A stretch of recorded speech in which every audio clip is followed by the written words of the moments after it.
Hello friends, welcome to mentors academy. Thank you so much for visiting our YouTube channel. ఈరోజు మనము మన Indian history faculty sir Latif సార్ని introduce చేస్తున్నాము.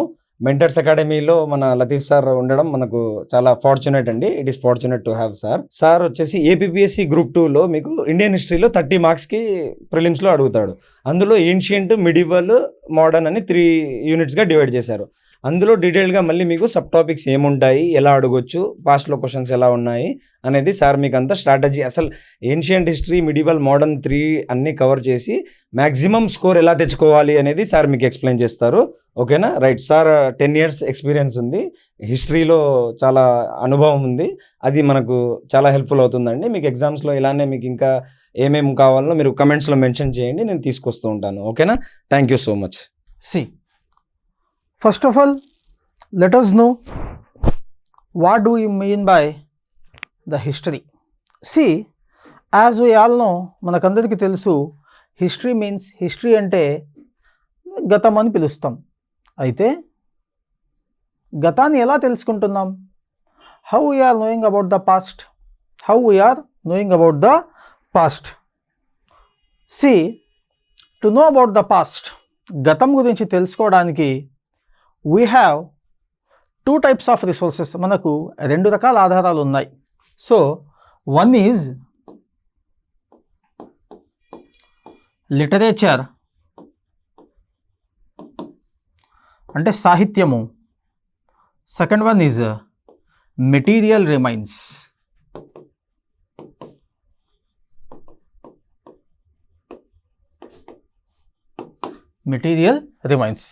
C literature, it is also known as literary source. So గతం గురించి ఏం జరిగింది, ఎప్పుడు జరిగింది, ఎలా జరిగింది అనేది పూర్తిగా కులంకషంగా ప్రతిదీ వివరణాత్మకంగా అనేక మంది కవులు, అనేక మంది చరిత్రకారులు వాళ్ళు పొందుపరిచిన పుస్తకాలు అన్నీ కూడా మనకు సాహిత్య ఆధారాలుగా తీసుకుంటాం. అదంతా ఎప్పుడవుతుంది? వెన్ దెర్ ఈజ్ లిటరసీ, విద్య అనేది ఉంటే అప్పుడు ఈ పుస్తకాలన్నీ కూడా మనము ఒక ఆధారంగా తీసుకుంటాం. కానీ చరిత్రలో ఒక యుగం కూడా నడిచింది, అక్కడ అసలు విద్య అనేదే లేదు, కానీ చరిత్ర మాత్రం నడిచింది, విద్య మాత్రం లేదు. అలాంటి కాలాన్ని కూడా we are able to even study the period in which there was no literacy. విద్య అనేది లేదు, అయినప్పటికీ కూడా ఆ కాలం గురించి మేము చదవగలుగుతున్నాం. We are able to study even about the period in which there was no literacy. Yes, how we are able to study about that period? Yes, only with the material remains. ఆ కాలంలో ఆ ప్రజలు వాడిన వస్తువులు కానీ, వాళ్లకు సంబంధించిన వస్తువులు కానీ, వీటిని ఆధారంగా తీసుకొని మనము చరిత్ర ఆ కాలంలో ఎలా ఉంది అనేది స్పష్టంగా చెప్పగలుగుతున్నాం. Okay, we are able to study perfectly about the past even with the material remains for the period in which there was no literacy. Okay, so finally, what we mean by history? History is nothing but the study of past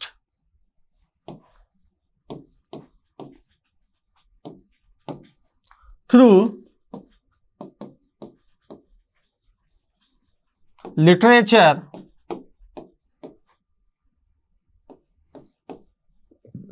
and material remains.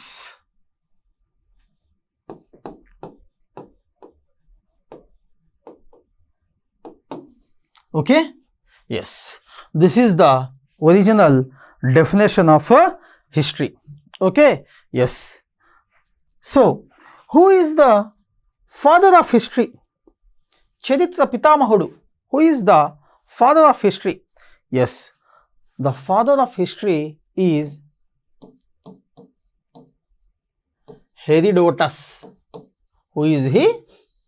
Herodotus. Okay, చరిత్ర పితామహుడు ఎవరు అంటే ఈయన పేరు Herodotus. అసలు first of all మనకు చరిత్ర తెలుసుకోవాల్సిన అవసరం ఏమిటి?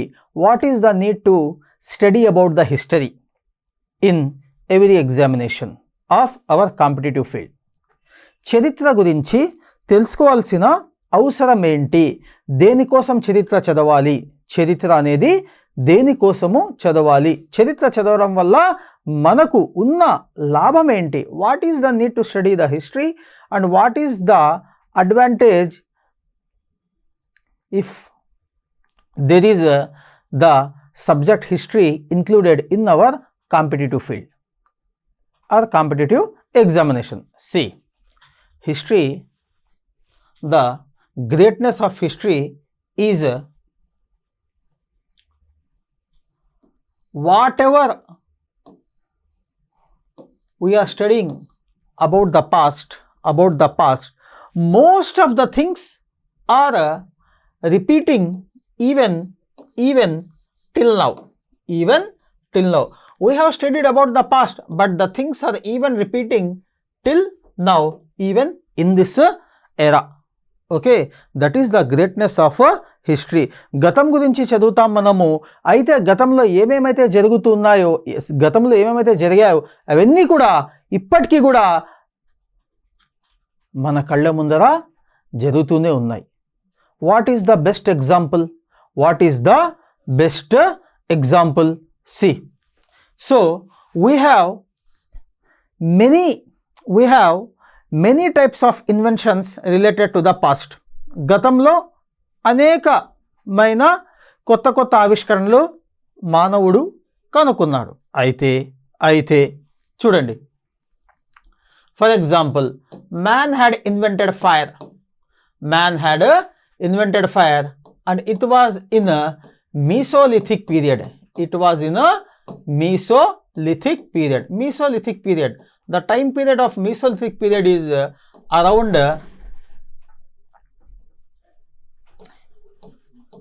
8000 BC to 5000 BC. Approximately 8000 BC to 5000 BC.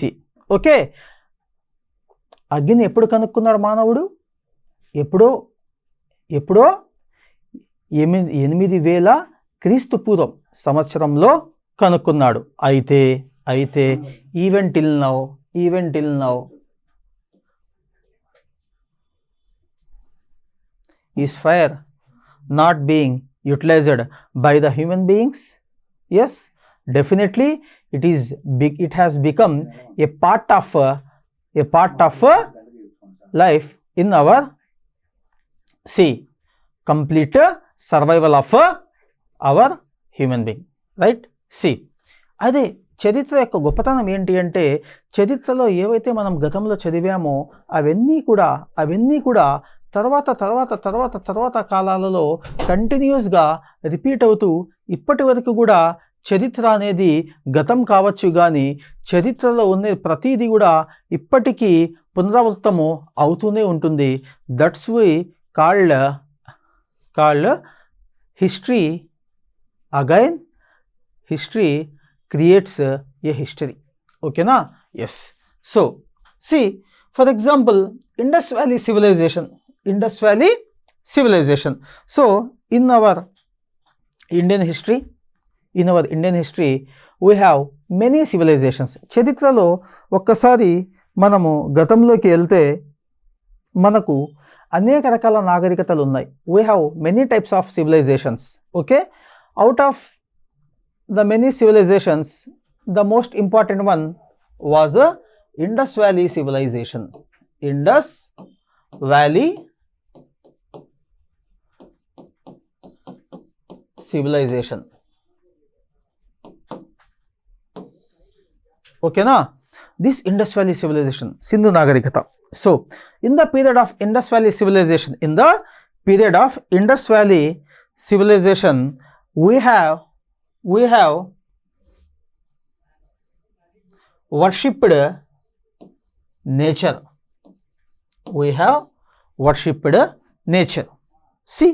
ప్రకృతిని ఆరాధించే వాళ్ళం.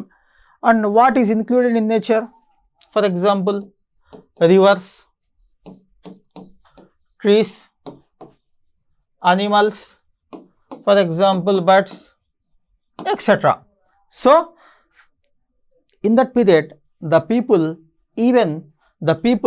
worshipped the nature like trees, animals, birds, etc. So, even today, are we not considering some of the rivers as the holy part of religion? Are we not considering the Ganga river, the Godavari, the Krishna, the Tungabhadra, the next many other rivers even in the other countries of the world? We are even considering the rivers as the most sacred rivers. Why? What is the reason? Who said us to consider that rivers as the sacred rivers? మనకు ఎవరు చెప్పారు ఆ నదులను పవిత్రమైన నదులుగా చూడండి అని? ఎవరు చెప్పారు? గంగా నదిని పవిత్రమైన నదిగా చూడాలి అని ఎవరు చెప్పారు? ఎవరు చెప్పారా మనకు? మనకన్నా ముందు ఉన్న పూర్వీకులు ఏమైతే ఆచరిస్తున్నామో అవి మనము ఆనవాయితీగా ఇప్పటి వరకు కూడా అదే ఆచరిస్తున్నాం. Okay, even today in many states of India there are the Pushkar baths. Okay, పుష్కర స్థానాల్లోని పుష్కరాలు అంటాం. ఓకే, ఇవన్నీ కూడా నదుల దగ్గరే చేస్తుంటారు. కానీ ఒక్కసారి ఆలోచించండి, మనకు పుష్కరాల గురించి ఎలా తెలిసింది? ఆ నదులను పవిత్రంగా భావించబట్టే కదా ఈరోజు అన్ని మనకు ఉత్తరప్రదేశ్ అయితే ఏమి, ఆంధ్రప్రదేశ్ అయితే ఏమి, ఇలాంటి అనేక రాష్ట్రాలలో ఎక్కడైతే ప్రధానమైన నదులు ఉన్నాయో అక్కడంతా కూడా ఈ పుష్కరాలు అనేవి అధికారికంగా ప్రభుత్వాలే చేయడానికి అన్ని ఏర్పాట్లు చేస్తున్నాయి. చూసారా, ఆ రోజు సింధు నాగరికతలో in that at the time of Indus Valley civilization, they worshipped nature. So Indus Valley civilization time period was 2500 BC to 1750 BC. Okay, yes, but the things of Indus Valley civilization were even continuing in this period. ekkadunna manamu 2026, we are in 21st century. even then the many things which were related to past are being continued even till now. That is the greatness of the history. Okay na? So history never ever is a locked subject. It is completely a continuous series which continues until there is a survival of the human being in this on this earth. Okay na? Yes. తర్వాత see, next, in Indus Valley civilization the people used to worship the trees. ఆ రోజుల్లో చెట్లని కూడా పూజించేవాళ్ళు. For example, they worshipped peepal tree అంటే peepal tree means nothing but మనం తెలుగులో రావి చెట్టు అంటాం. Okay, the people even worshipped the neem tree. See here, రావి చెట్టు, వేప చెట్టు, ఇలాంటి చెట్లను కూడా ఆ రోజు ప్రజలు పూజించేవాళ్ళు. అంటే అర్థం ఏంటి? వాళ్ళు ఆ చెట్లని కూడా ఒక పవిత్రమైన చెట్లను ఒక పవిత్రమైన స్థానం ఇచ్చారు కాబట్టి వాటిని వాళ్ళు పూజించేవాళ్ళు. ఇదంతా ఇండస్ వ్యాలీ సివిలైజేషన్ అని మేము ఇప్పుడు చదువుతున్నాము. కానీ ఒక్కసారి చూడండి, ఈ రోజుకి కూడా ఈ 2026 2026 ఓకే 2026లో కూడా మనము చెట్లను పూజిస్తున్నామా లేదా? ఇప్పటికీ మనం వెళ్ళిపోయామంటే జిల్లాలలో కానీ మనము గ్రామాలలో వెళ్ళిపోయారంటే ఇప్పటికీ ఈ వేప చెట్టు లేదా నీమ్ ట్రీని పూజించే వాళ్ళు ఉన్నారు. ఇప్పటికీ రావి చెట్టు లేదా పీపల్ ట్రీని పూజించే వాళ్ళు ఉన్నారు. ఒక్కసారి చూడండి, ఎప్పుడో ఇండస్ వ్యాలీ సివిలైజేషన్లో ఇవన్నీ ఉన్నాయని చదివాము, కానీ ఈ రోజుకి కూడా ఇవన్నీ కూడా మొత్తము కంటిన్యూ అవుతున్నాయంటే అది చరిత్ర యొక్క గొప్పతనం. తర్వాత ఇలాంటివి అనేక విషయాలు కూడా మనము చరిత్రలో చదవడానికి అవకాశము ఉంటుంది. చరిత్ర అంటే ఎలాంటిది అంటే ఇది మనం తెలుసుకునే కొద్దీ తెలుసుకోవాలని ఉంటుంది. Okay, history is one of the beautiful subject that we once go on studying the subject, the curiosity increases to know more and more about the subject. Okay, yes. So in the history we have many types of terminologies like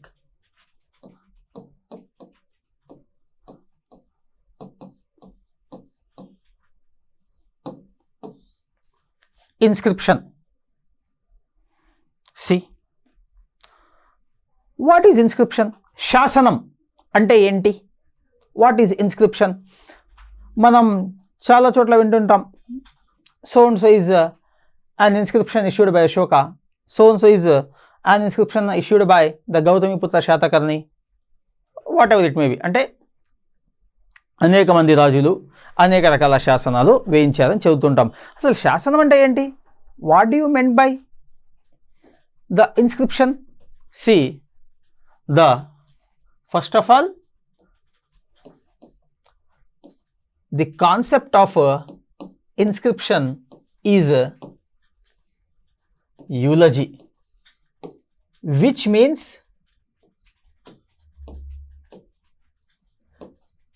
prashasti in Sanskrit language, and English we called it as a self appraisal. Self appraisal, it is nothing but to project ourselves.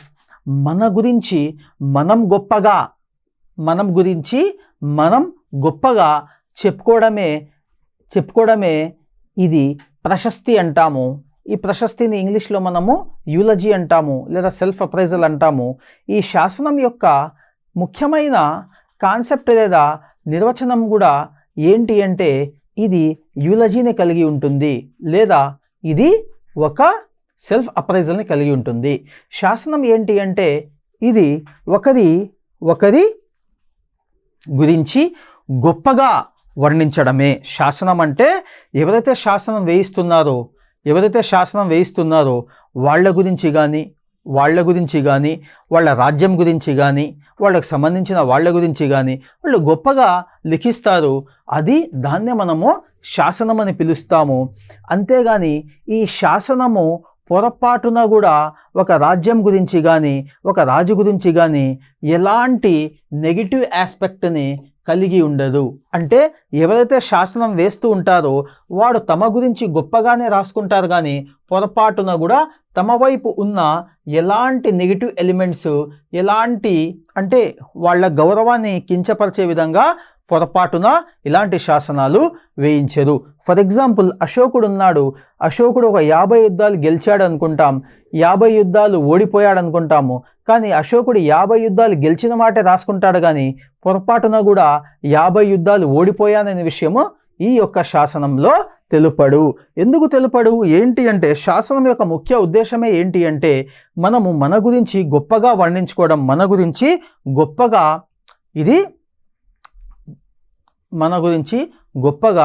ప్రతిబింబించుకోవడం. కానీ ఇది మన గురించి పొరపాటున కూడా ఎలాంటి ఒక్కటి కూడా ఒక నెగిటివ్ ఎలిమెంట్ కూడా ఇందులో లేకుండా ఉండడమే. అర్థమైందా? So this is known as inscription. So ఈ inscription, the study of inscription, ఈ శాసనాల అధ్యయనాన్ని ఏమని పిలుస్తామంటే the study of inscriptions is known as epigraphy. The study of inscription is known as epigraphy. ఓకేనా? ఎస్. సో తర్వాత ఆఫ్టర్ ఇన్స్క్రిప్షన్, శాసనం తర్వాత మనం చూస్తే we have sanctum sanctorum. Sanctum sanctorum. What is sanctum sanctorum? So in Sanskrit we called it as garbhaguha. గర్భగుహ ఏంటిది అంటే ఇది మనము ఏ ఆలయానికి వెళ్ళినా కూడా ఖచ్చితంగా అందులో ప్రధానంగా ఉన్న ప్రదేశం ఏంటి అంటే ఏం చెప్తాం?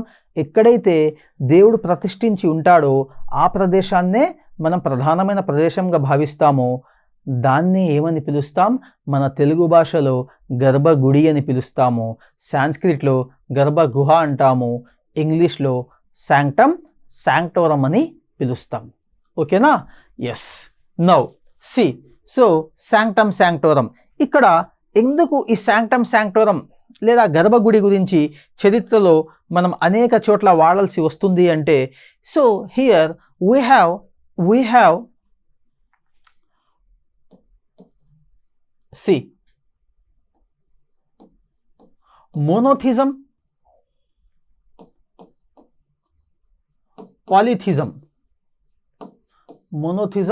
polytheism అంటే మోనోథిజం అంటే వర్షిపింగ్ ఆఫ్ వన్ గాడ్, పాలిథిజం అంటే వర్షిపింగ్ ఆఫ్ మల్టిపుల్ గాడ్స్.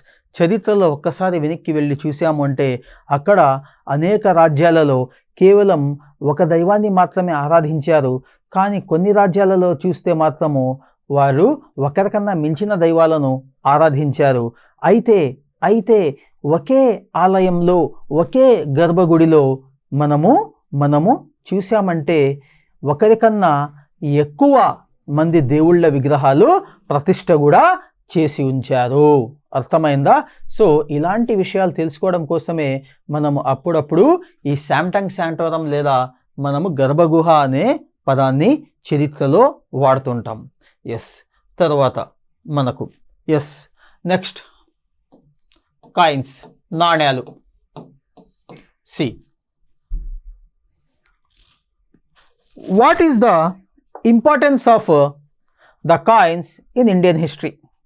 భారతదేశ చరిత్రలో నాణ్యాల యొక్క ప్రాముఖ్యత ఏంటి? What is the significance or importance of the coins in Indian history? భారతదేశ చరిత్రలో నాణ్యాలు కానీ నాణ్యాల యొక్క గొప్పతనం కానీ ఏంటి? అసలు ఎందుకు నాణ్యాల గురించి చదవాల్సి వస్తుంది? See, in the history, a coin is not only a metal, isn't it? A coin in the history is not only considered as a simple metal, but also it gives a lot of information related to the period in which the coin was issued. అర్థమైందా? నాణ్యం అంటే చరిత్ర చదివేటప్పుడు నాణ్యం గురించి ఎక్కడైనా నాణ్యం దొరికింది అంటే ఆ నాణ్యం కేవలము ఒక లోహం మాత్రమే అని అనుకోవడం మన పొరపాటు. ఎందుకంటే అది కేవలం ఒక లోహం మాత్రమే కాదు, నాణ్యం అనేది మనకు ఆ రోజు ఆ కాలంలో చరిత్రలో ఆ నాణ్యం ఎప్పుడైతే చలామణిలో ఉండేదో ఆ కాలం నాటి పరిస్థితులు ఈ యొక్క నాణ్యము తెలుపుతుంది. అర్థమైందా? Yes. See, now I will tell you the best example. See, మనకు in the period of Satavahanas, శాతవాహనుల కాలంలో ఏం జరిగింది? What happened? సి, శాతవాహనుల కాలంలో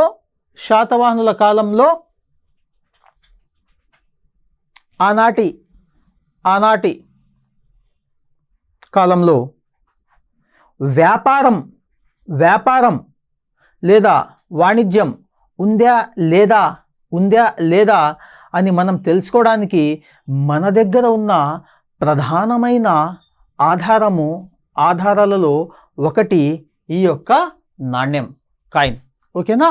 yes. So we have find the coins related to the Satavahan dynasty. Yes, మనకు ఆ నాణ్యాలు ఎవరి కాలానికి చెందినవి అంటే Vashishthaputra Yajnashri Satakarni.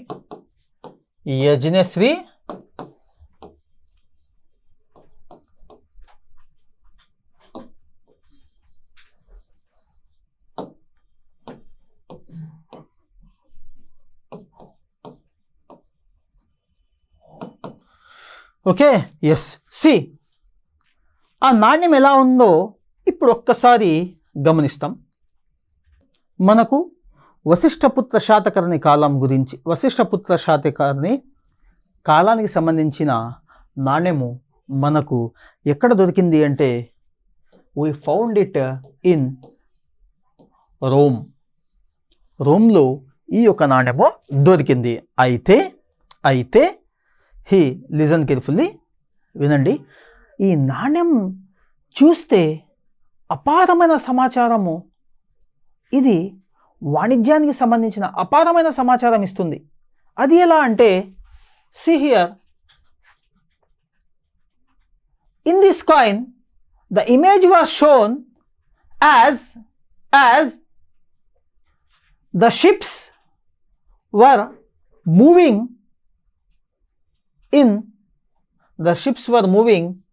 on the sea. Yes, ship is the symbol of trade. అర్థమైందా? Ship is the symbol of trade. ఈ షిప్ లేదా మనకు ఈ పడవ అనేది వ్యాపారానికి ఒక చిహ్నము. అర్థమైందా? వాణిజ్యానికి ఒక చిహ్నము. ఎక్స్పోర్ట్, ఇంపోర్ట్ ఇవన్నీ కూడా ఈ యొక్క షిప్ ద్వారానే నడుస్తుంటాయి ఆ కాలంలో. అయితే ఒక దేశం నుంచి మరో దేశానికి వెళ్తున్నారు అంటే ఖచ్చితంగా అది పడవ మార్గానే వెళ్ళేవాళ్ళు. అయితే see here, the ship was the symbol of trade. Next, here what it indicates, ఇది ఏం చెప్తుంది, సమాచారం ఏమిస్తుంది అంటే, in the time of Vashishthaputra Satakarni there was international trade, అంతర్జాతీయ వాణిజ్యం చేసేవాళ్ళు అని ఈ యొక్క నాణ్యమే మనకు తెలుపుతుంది. అర్థమైందా? Yes. So the study of coins is known as numismatics.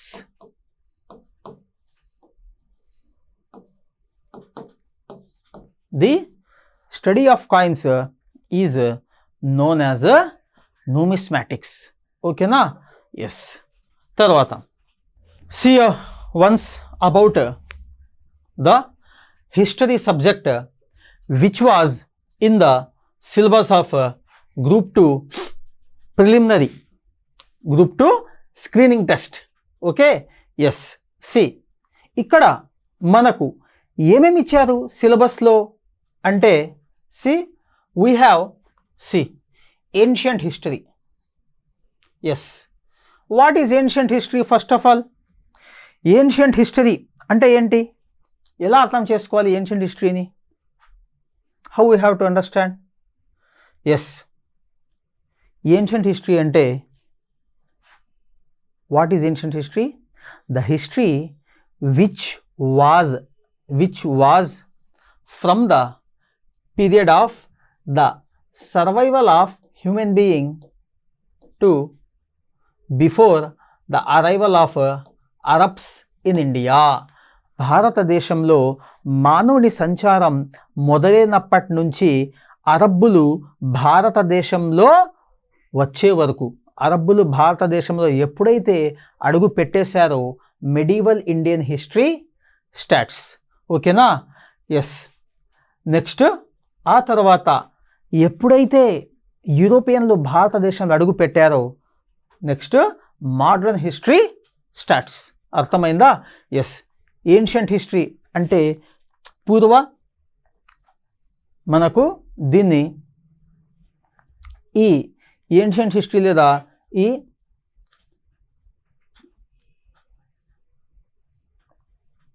Ancient హిస్టరీకు medieval హిస్టరీకు గల ప్రధానమైన తేడా ఏంటి అంటే, ఏన్షియంట్ హిస్టరీకు మెడివల్ హిస్టరీకు ప్రధానమైన తేడా ఏంటి అంటే, ఏన్షియంట్ హిస్టరీ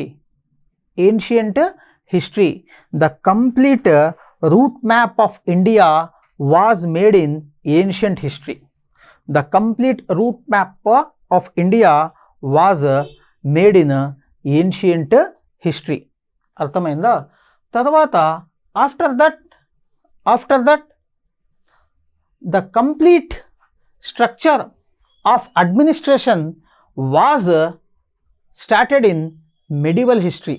అయితే in the administration the complete modernization was started in modern history. అర్థమైందా? ఇది అయితే ఈ మనకు ఏన్షియంట్ హిస్టరీ ఒక గొప్పతనం ఏంటి అంటే it was the foundation for the history, it was the main base for the history. దాన్ని మనము అది ఒక జస్ట్ ఫ్రేమ్ లాంటిది, ఆ ఫ్రేమ్ మీద అద్భుతంగా మనము ఒక నిర్మాణం అనేది చేశాము. అది మెడివల్ ఇండియన్ హిస్టరీ, మధ్య యుగ భారతదేశ చరిత్ర. ఆ తర్వాత దాంట్లోనే ఆధునికత తోడైంది and it is known as modern Indian history.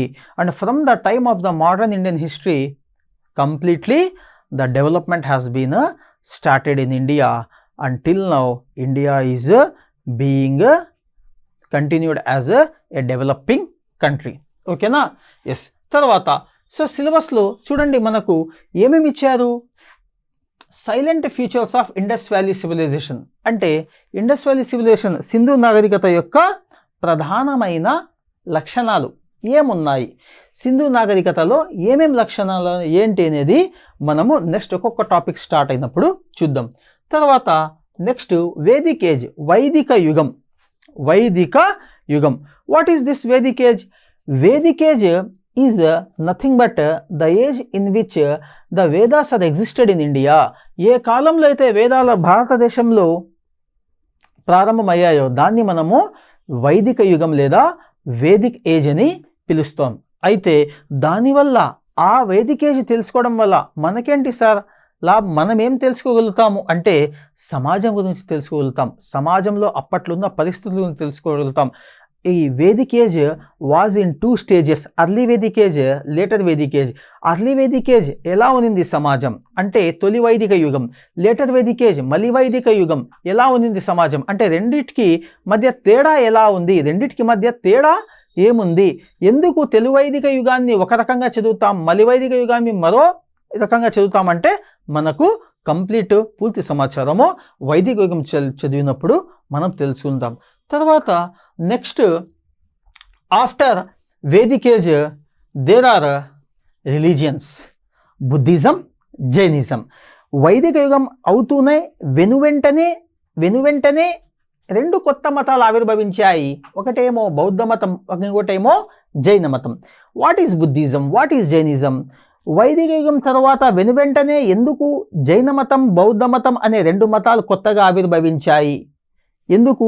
వాటి అవసరం ఏమొచ్చింది అంటే వైదిక యుగం అయితే మలి వైదిక యుగం, later Vedic age, the consequences or the conditions which were prevailed in the society in the time of later Vedic age gave rise to the emergence of or existence or the birth of the Buddhism and Jainism in India.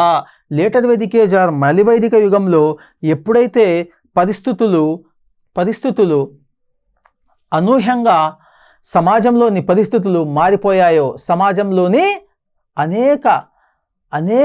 సమాజంలో అనేక రకాల మార్పులు ఎప్పుడైతే ఈ మలి వైదిక యుగంలో మొదలయ్యాయో దాని తర్వాత పరిణామమే మనకు the emergence of Buddhism, Jainism.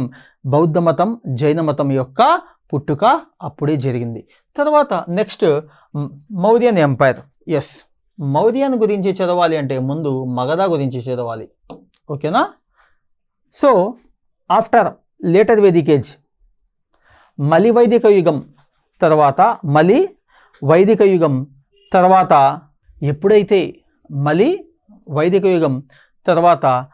ఎప్పుడైతే మనకు రాజ్యాలనేవి ప్రారంభమయ్యాయో, ఎన్ని రాజ్యాలు ప్రారంభమయ్యాయి మలి వైదిక యుగం తర్వాత అంటే 16 రాజ్యాలు ప్రారంభమయ్యాయి. We have 16 kingdoms known as షోడశ మహాజనపదాస్.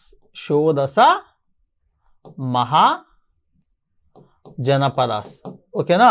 ఎస్, 16 అనేక రకాల ప్రాంతాలలో అనేక రకాల రాజ్యాలు, అనేక వంశాలు వచ్చాయి. అయితే in this only the Magadha empire was the longest surviving empire. కేవలము మగధ సామ్రాజ్యం మాత్రమే, మగధ ప్రాంతం మాత్రమే అత్యధిక కాలం, అత్యధిక శాతం, అత్యధిక వంశాలు పరిపాలించిన రాజ్యము. ఓకేనా? ఎస్. నెక్స్ట్ తర్వాత ఈ మగధ సామ్రాజ్యంలో ప్రధానమైన వంశము, పరిపాలించిన వంశం ఏంటి అంటే that is the Mauryan empire. ఇక మౌర్య వంశంలో ఏ రాజులు పరిపాలించారు, ఏ రాజులు ఎంతకాలం పరిపాలించారు, ఏ రాజులు ఎలాంటి కార్యక్రమాలు చేశారు, అభివృద్ధి కోసం ఏం చేశారు, ఆ రాజులను ఇప్పటికీ మనం గుర్తు చేసుకుంటాము. అలా గుర్తు చేసుకోదగిన పనులనేవి ఏం చేశారు, what they had contributed for the history, each and everything will be studied elaborately.